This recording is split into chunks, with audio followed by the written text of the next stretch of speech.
You posted recently about marijuana and that you're okay with it being legalized, but it has to be done safely. Can you explain your policy there? Well, I just put out a paper.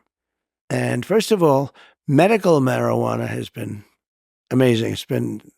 I've had friends and I've had others and doctors telling me that it's been absolutely amazing, the medical marijuana. And we put out a statement that we can live with the marijuana. It's got to be a certain age, to buy it. It's got to be done in a very concerted, lawful way. And the way they're doing it in Florida, I think, is going to be actually good. It's going to be very good.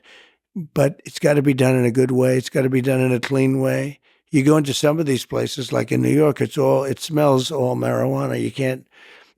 You've got to have a system where there's control. And I think the way they've done it in Florida is very good. Do you know anything about psychedelics? So I'm not a drug guy, but I recently did ayahuasca.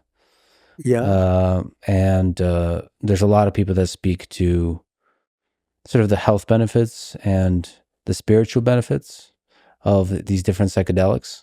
Right. I think we would probably have a better world if everybody in Congress took some mushrooms, perhaps.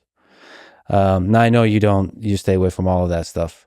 I know also veterans use it for dealing with PTSD and all that kind of stuff. So it's great, and it's interesting that you're thinking about being more accepting of some of these drugs, which don't just have a recreational purpose, but a medical purpose, a treatment purpose. So we put out a statement today. We're going to put out another one probably next week, be more specific, although I think it's pretty specific.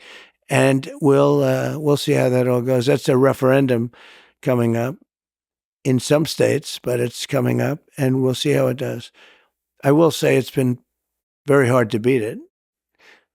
You take a look at the numbers, it's been very hard to beat it. So I think it'll generally pass, but you want to do it in a safe way.